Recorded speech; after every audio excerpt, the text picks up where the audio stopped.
All right. Yesterday was the discuss delayed, we'll call it. And I really thought I'd be working on the Buick today, but nope. This popped up. Denali with a 6.0. Cheap. No more. This is the last one. I have to get back on the Buick and other things and stop buying these donors. They are just everywhere. So this is the next one. Getting cut up. 6.0 for something. I don't know what. We'll figure it out later. All right, welcome back to the 55 Buick build. I'm actually going to work on it today. I wasn't going to. I have been getting rid of the donor vehicles nonstop, 1 or 2 a week for a while now because I can't keep this stuff sitting around forever. In fact, we have another one ready to go. Check out the 02 Suburban Flex Fuel. Yeah. Runs great. And it's next to the Death Garage, or I should say the Death Bay, where cars and trucks drive in and they don't drive out. So I decided, okay, I'll take a break from stripping out these donors and actually get something done. So, to put brakes in this thing, got to run some brake lines. This being the 95 Caprice setup that used to have ABS, it has this proportioning valve here that only has one outlet for the rear brakes and one outlet for the front brakes. And the way you can tell the difference is the size of the lines. On this particular master cylinder, the front port goes to the rear of the car and has the 1/4 inch line, and the rear port goes to the front of the car and that has the 3/16 line. And the same size line will be used to come out of the ports on the bottom. Earlier cars before ABS, would have 2 outlets on the proportioning valve to go to both front wheels. But on this one, it's easy enough to just, since you only have one outlet, split the front outlet with a T to go to both front wheels, and then this one just runs to the rear. So let me show you what we're working with. So, this is what we have to work with. These are just 25-foot rolls of nickel copper line. That's my preferred line to use anymore for running brake lines, even for fuel lines. This stuff is so easy to bend and easy to flare, and it's just so much easier to work with than steel. Even the green coated stuff is fine too.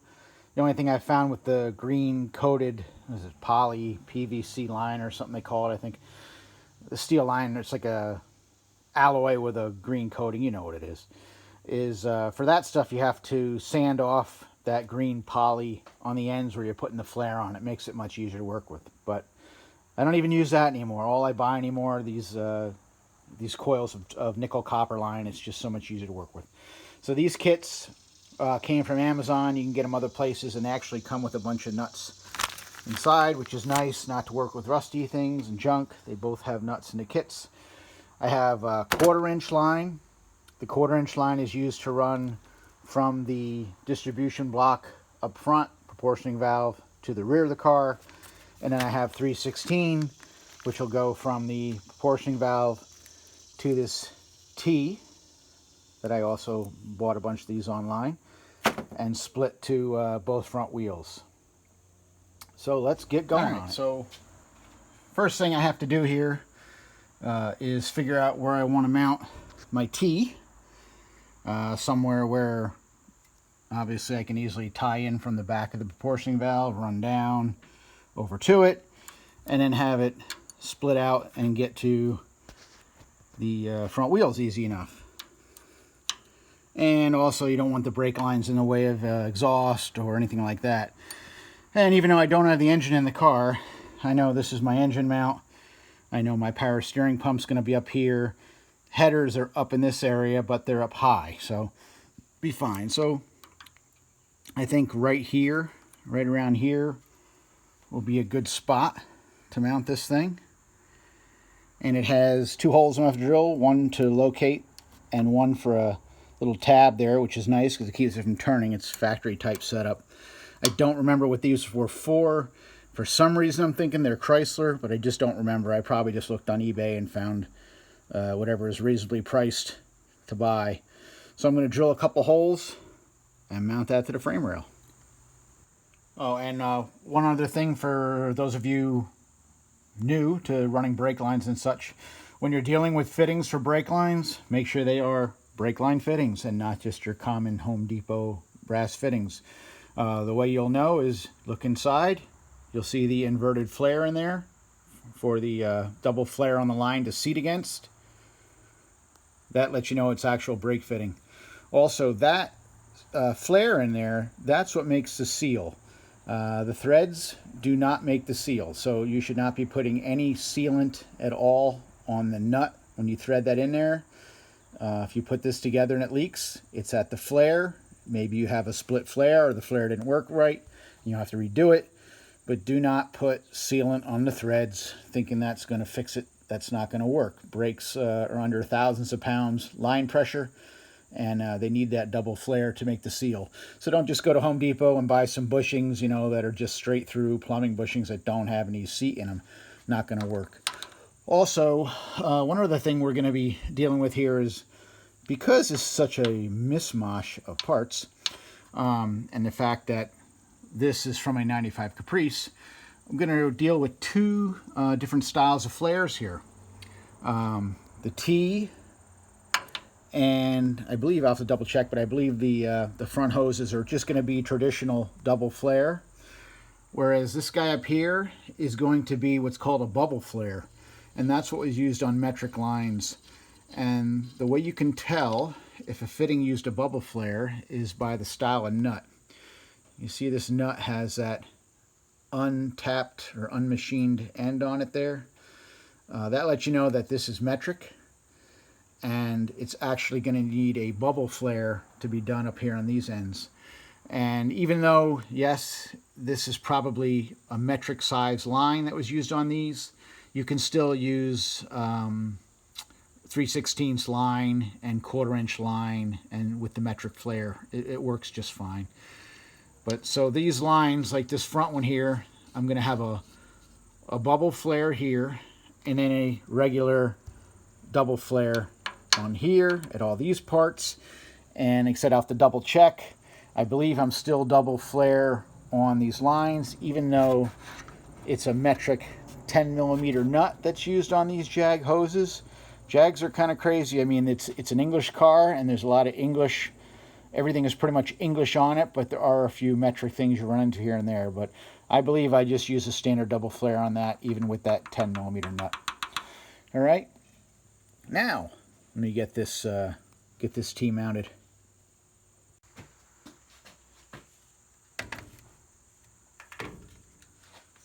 Alrighty.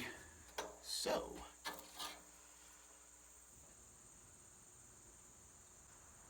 Clearance. I'm actually going to be drilling a couple holes here. I'm going to drill a hole for the tab first. For the tab on this mounting bracket.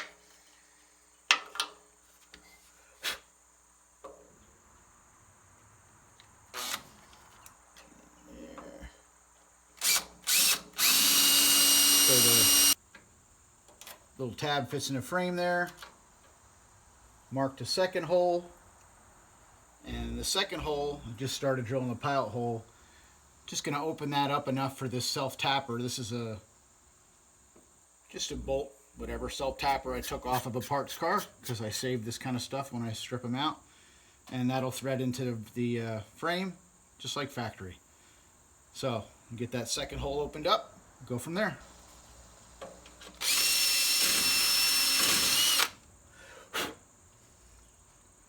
Alright, second hole's done. And secret to using these factory self-tappers is get a drill bit that is just smaller than the threads in diameter. I can't show you this on camera, it's probably so impossible, but I don't know if I show them, but basically this drill bit is just a little smaller. You know, the threads stick out when you put this there. Then you can put this in the frame and ratchet it in and get it to cut threads into the steel. And you have to get it, you can feel it as you're working it. If you make that hole too small, you're going to break this off. It'll break off right in the frame. So you want that hole to be just undersize of the thread sticking out. And then by doing that, it's a factory type install. You don't have to worry about putting a nut behind anything like that.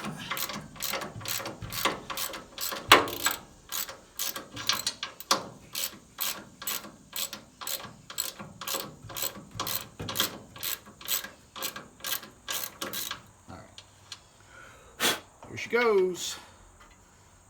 So that sits in there. That goes there.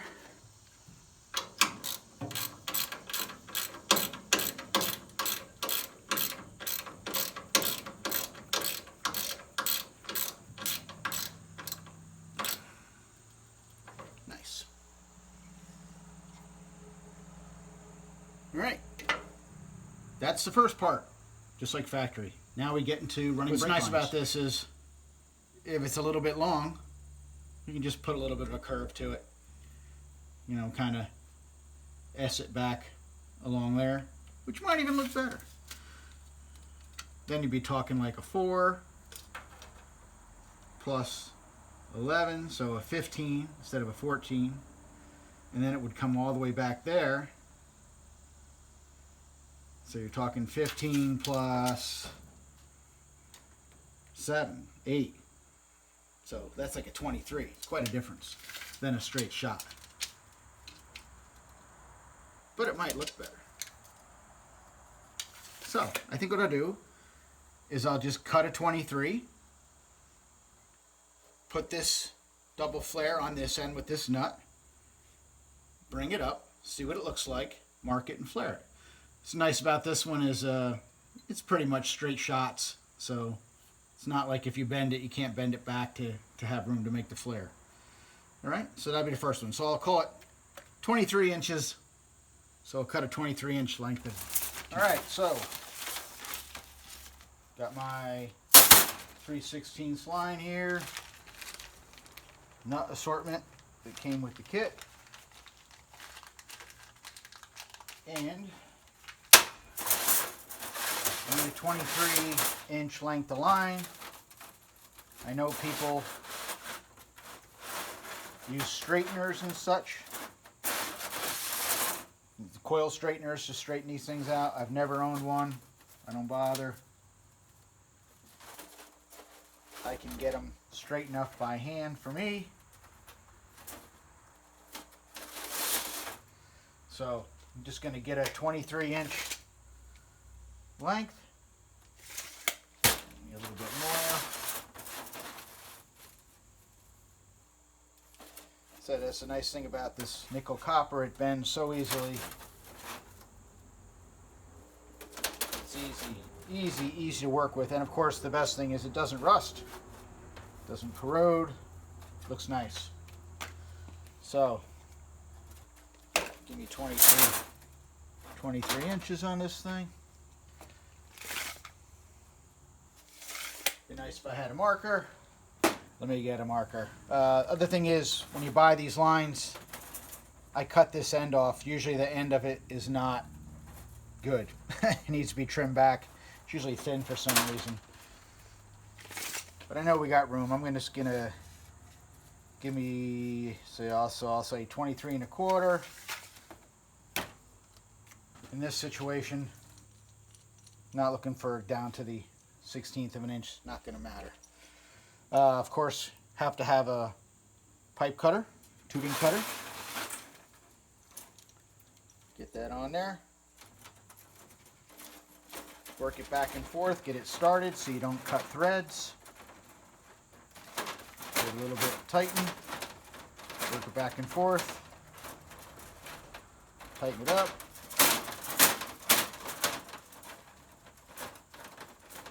Take your time, a little bit of time.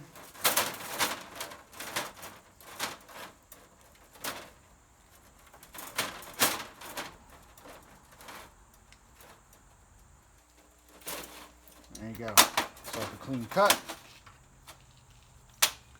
Now, one other tool I have that I'll show you in a minute. Let me get this cut here. My 23 mark.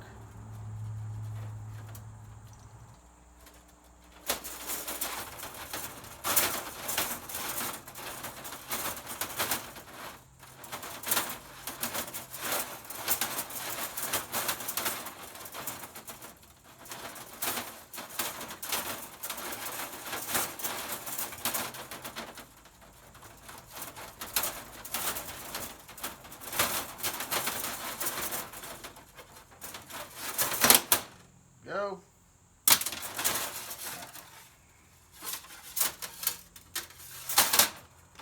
That for the moment. Okay. Now, one other tool I have not mentioned a whole lot is this guy here. You can buy these. This one is made by POSpecial, and what this has two ends on it. One is a point, one is inverted, and what this is for is cleaning the ends of the tube inside and outside, and gets rid of the burrs so you get a nice tube. So when you first cut it, sometimes it's a little pinched in. Use the tool on it, cleans it right up, gives you a nice finish, right? So first thing I'm going to do, put a double flare on this end. That's going to be the end for the T. Need a nut. Don't forget to put the nut on. In this case, I could put it on afterwards. Doesn't really matter. But once you have one on, make sure you put it on. Now, the tool I'm going to be using for this is a Master Cool hydraulic tool. This guy here that uses dies, and it's an awesome tool, but it's not necessary. I did this for years with the standard manual crank it down by hand double flare tool. The main reason I have this Master Cool is it makes the GM push lock type ends for the fuel fittings, which is also, I believe, looking at them, pretty much the same as the LS style transmission cooler fittings that use the clip to hold them in. They make that that little nub on the end there to stay in, and I wanted to be able to do that because I make my own fuel lines. So I also now, because I have it, I use it for brake lines, and it is an awesome tool. If you can get one, they are the best, but again, not necessary. Eastwood also makes a nice one that's bench mounted, goes in a vise, does the same kind of thing. The reason I like this better is I have had situations where a vehicle blew a brake line and I wanted to fix it right on the vehicle, and this is portable. Climb right under the truck with it, and I was able to repair that brake line. All right, so let me show you what's involved with using this tool. All right, so we're ready to make our double flare. So we have our 3/16 dies here. I'm going to set those in the tool.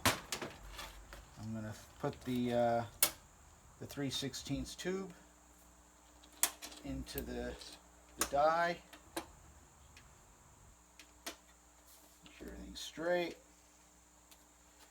We have this little flip guide here. I'll show you in a minute to get the tubing lined up. Okay. Right. These tools all work the same. All right, so basically the tubing is in here, and it's in until it's flush with the fixture, and it has this little guide here that you can use to slide the tubing in until it hits that, and you know it's in the right amount. Crank her down. All right, and we're going to use the first die here, and that little nub there is going to get put into the brake line. So I'm just going to thread this in here.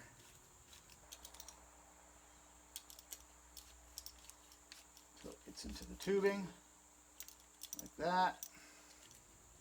Okay, I'm going to crank this tight, and then we're just going to squeeze the handle. Crunch it down, back it off. That's going to make the first part of the double flare. Then we'll unscrew this.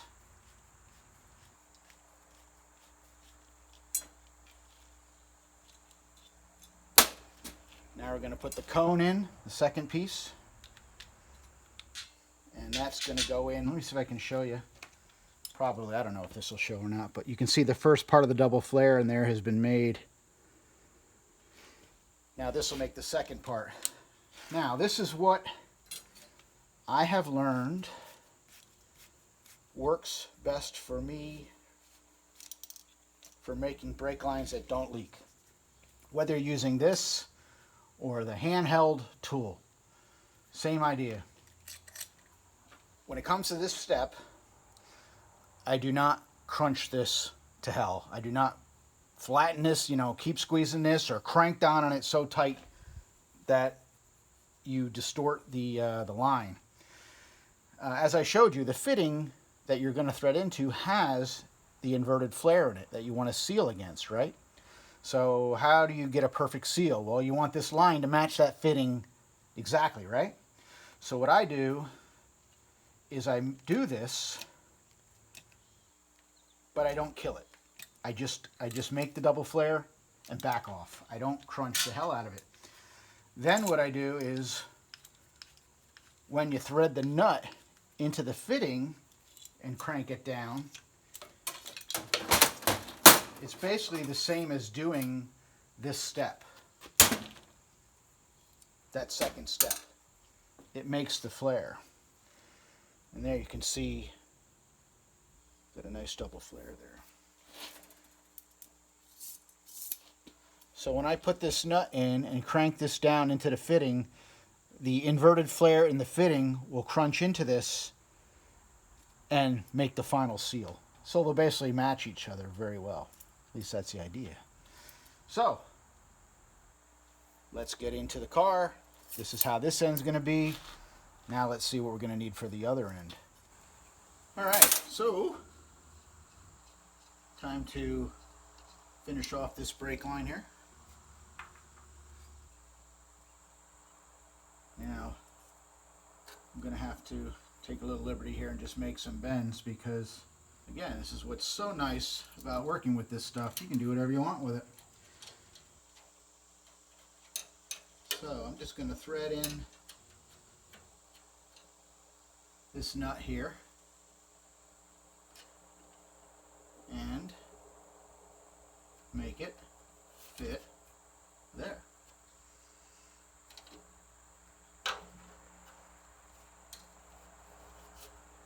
This looks pretty good.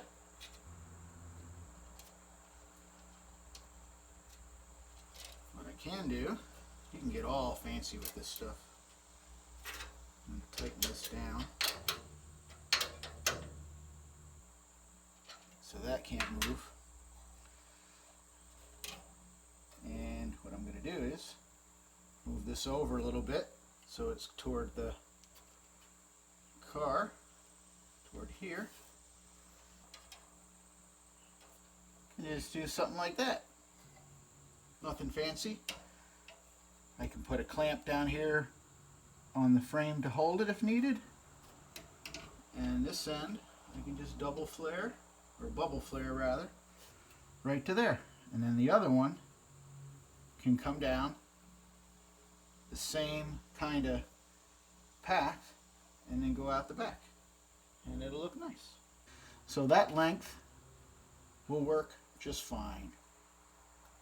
So now, I'm just going to take this back out.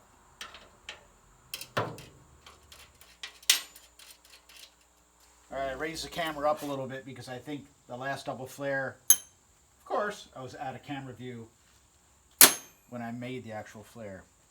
So, let's make another flare, but this time not a double flare, a bubble flare. First step will be the same. Going to take this tool here and just clean up the inside and outside of the line.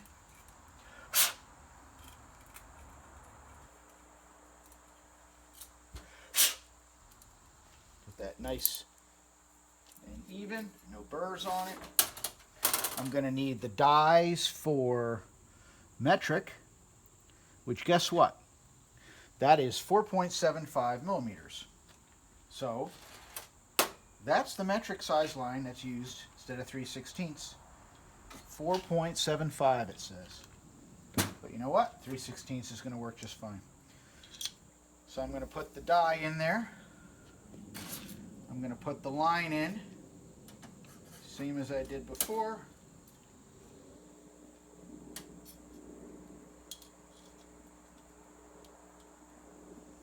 This up.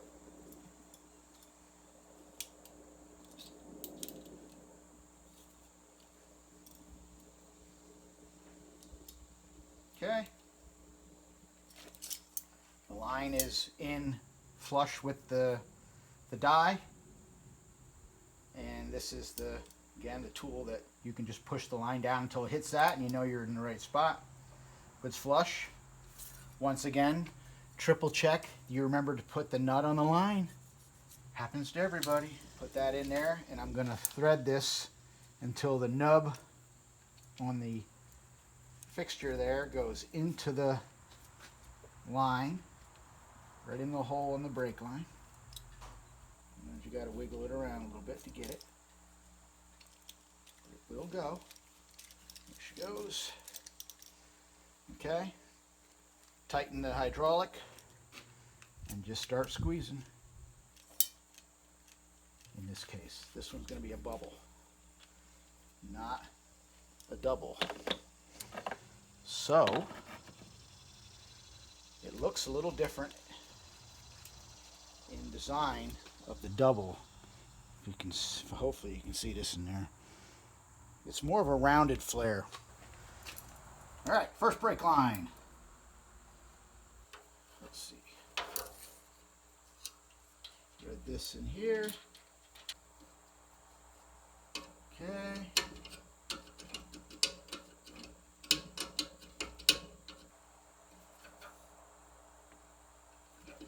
Okay, tighten that down.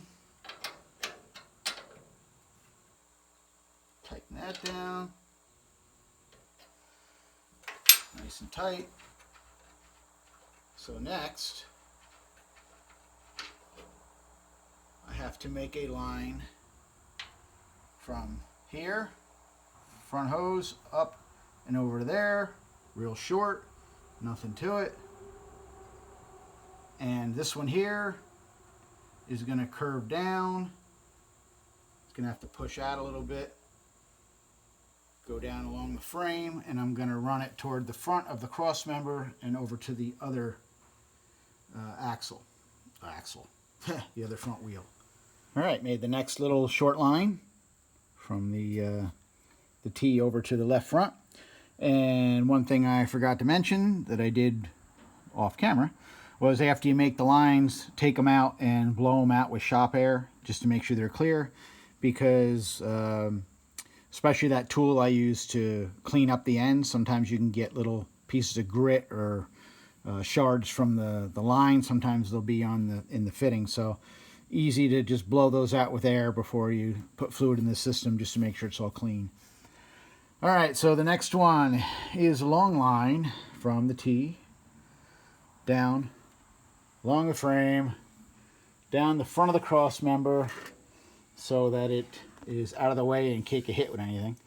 And then it'll come back over and up to right front. So, same procedure as I did the other one. Take a rough measurement, cut a line so it's easier to work with, start doing the flares. Okay, the third and final front line is in from the T around the front of the cross member, back up and around, and down to the right front wheel. So all I gotta do is put some clamps on this to hold it down, and it will be good to go. It's already been blown out with shop air, and after this is clamped down, start moving on to the rear brakes. And there we go, the finale for the front brake lines. Put a couple clamps on. Again, leftovers from parts cars, nothing special. You can buy them cheap. Buy the 50 pack if you need them. And I'm going to need some soon because I'm running out of my leftovers. And that is it for the front brake lines. So I will end this video here. And the next one, we will do the rear brake lines and also rebuild the rear brakes, which will be good for me because I know zip about Ford drum brakes at all. And quick look at them. They're not the same as GM, similar but different, so I'll have to figure it out. So parts are on order, and we will get that done next. Thanks for watching. See ya.